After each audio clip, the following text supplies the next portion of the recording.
আসসালামু আলাইকুম। আমি ব্রেকিং নিউজ নিয়ে হাজির হলাম আপনাদের কুতকুতি ভাবে। শিরোনামেই থাকছে, প্রথম বউয়ের অনুমতি ছাড়াই নাকি দ্বিতীয় বিয়ে করতে পারবে এখনকার স্বামীরা, যখন খুশি তখন দ্বিতীয় বউ নিয়ে ঘরে ঢুকতে পারবে, কোনো অনুমতির প্রয়োজন নেই, এমনকি বড় বউকে কোনো ডর ভয় কিছু পাওয়ার দরকার নেই, এই রায় দিয়েছে বাংলাদেশ হাইকোর্ট। চলুন এবার বিস্তারিত জানি, এই নিয়ে মহিলাদের কান্নাকাটি নাকি পুরুষের আনন্দে লাফালাফি। এই রায় শোনার পরপরই অধিকাংশ পুরুষ খুশিতে আত্মহারা এবং বউকে খোঁচা মেরে মেরে কথা বলার সারা। এছাড়াও মনে মনে সিদ্ধান্ত নিয়েছে, এখন আমি স্বাধীন, ইচ্ছে মতো বিড়ি সিগারেট খাবো আর বাহিরে যাই যতক্ষণ খুশি ততক্ষণ সময় কাটাবো, বউ কিছু বললে দ্বিতীয় বউ ঘরে আনবো। চলুন এবার জেনে আসি মহিলাদের কি অবস্থা, হাইকোর্টের রায়ের বিরুদ্ধে কিংবা স্বামীর বিরুদ্ধে নিচ্ছে কি কোনো ব্যবস্থা।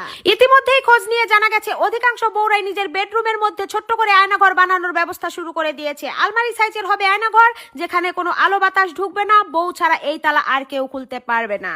এখন থেকে ভুলেও স্বামী যদি বউকে জান বলে একদিন ডাকতে ভুলে যায়, এমনকি মুখে হাসি ছাড়া কথা বলে সন্দেহজনক ভাবে, সেই দিন থেকে স্বামীর ঠিকানা হবে সেই আয়নাঘর, সেখান থেকে আর বের করা হবে না। এইদিকে যেই প্রবাসী বউরা স্বামীর জন্য মিনিটে মিনিটে ক্ষণে ক্ষণে কান্নাকাটি করে, স্বামী কখন দেশে ফিরে আসবে সেই চিন্তায় থাকে, সেই প্রবাসী বউরাই নিজের মতামত চেঞ্জ করেছে এই হাইকোর্টের রায় শোনার পরে। প্রবাসী স্বামীদের উপর হুমকি জাহির করা হয়েছে, প্রবাসী স্বামী তোরা থাক প্রবাসে, তোদেরকে আনা হবে না আর এখন দেশে, তোদেরকে দেশে আনা হবে তোরা বুড়া খুনখুনা হলে। দেশে আসার পর তোরা দ্বিতীয় বিয়ে করবি তো দূরের কথা, তোরা হাঁটতে তো পারবি না লাঠি ছাড়া। সর্বশেষ শিরোনামে বাংলাদেশের মহিলাদের মুখে একটাই ডায়লগই শোনা গেছে, শোন বেটারা, তোরা দ্বিতীয় বিয়ের জন্য ফাল পারিস না, যেদিন দ্বিতীয় বিয়ের কথা চিন্তা করবি সেই দিন হয়তো দুনিয়াতেই থাকবি না, আর যদি থাকিস তাহলে তোদের সাথে তোদের টুনটুনি পাখিটা থাকবে না।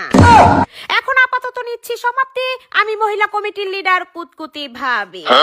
ধন্যবাদ।